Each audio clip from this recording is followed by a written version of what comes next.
Assalamualaikum warahmatullahi wabarakatuh. Apa kabar teman-teman Injo sekalian? Teriring doa mudah-mudahan senantiasa dirahmati oleh Allah SWT. Amin.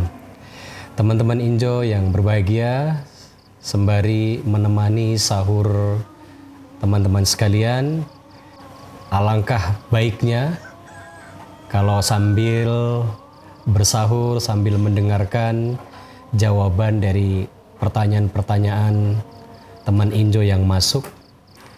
Apa pertanyaannya?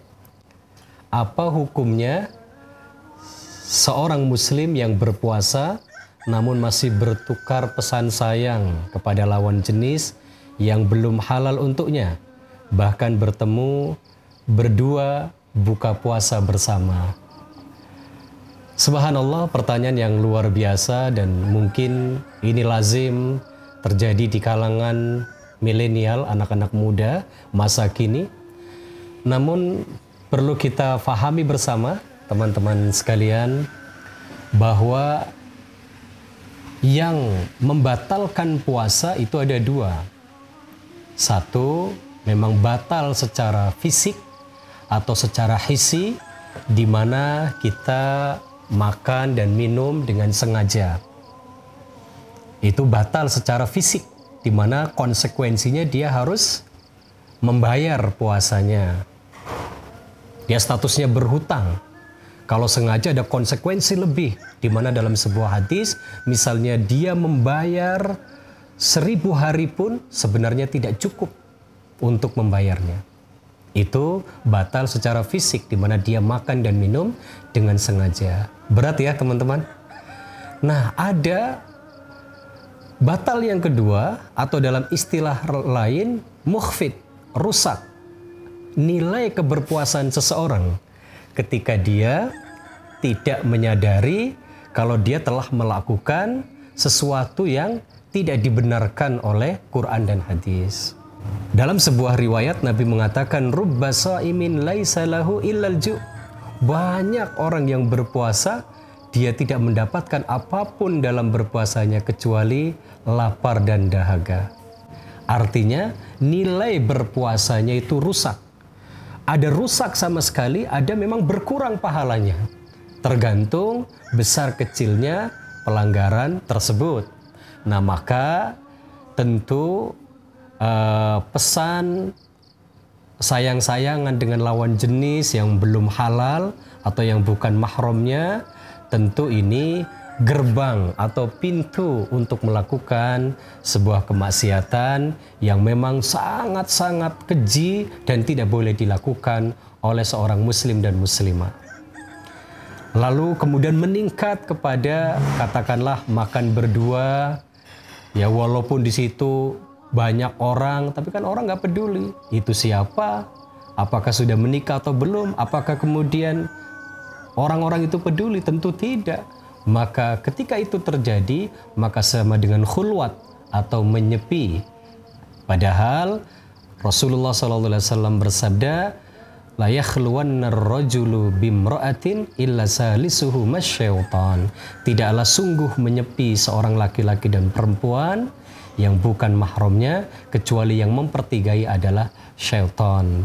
Khulwat bisa saja terjadi lewat media sosial, misalnya dengan video call atau dengan chattingan atau telepon atau hal-hal lain, itu juga tetap harus kita upayakan untuk dihindari. Bagaimana jika pesan-pesan yang diberikan adalah pesan-pesan motivasi? Ya, misalnya membangunkan sholat, mengingatkan sahur, mengingatkan buka, dilakukan oleh laki-laki kepada lawan jenis, kepada perempuan. Sebenarnya secara umum ketika pesan itu diberikan kepada siapapun dengan niat karena Allah ingin mengingatkan, ingin memberikan motivasi, sekedar untuk memberikan perhatian, tentu maksudnya perhatian dalam arti umum.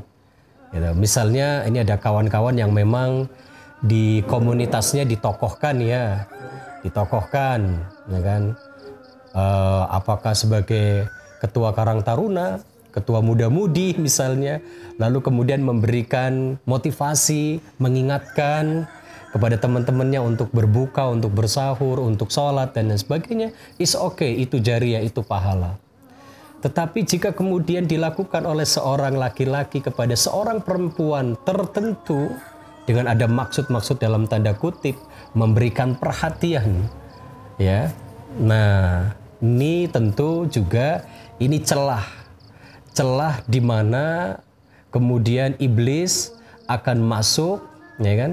Lalu kemudian bukan sekedar masuk, lalu dia memberikan angan-angan yang luar biasa, ya kan, yang sampai akhirnya naudzubillah min dzalik, karena celah pelanggaran itu telah dia buka walaupun awalnya sempit, semakin melebar, yang kemudian akhirnya terjadi pelanggaran yang lebih dahsyat, naudzubillah min dzalik.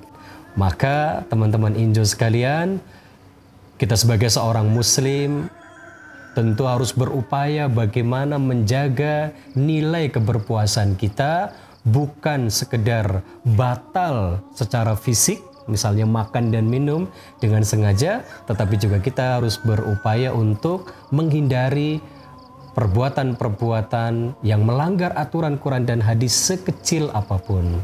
Mudah-mudahan jawaban ini berkenan dan bisa dimengerti serta difahami. Alhamdulillah, jazakumullahu khairan.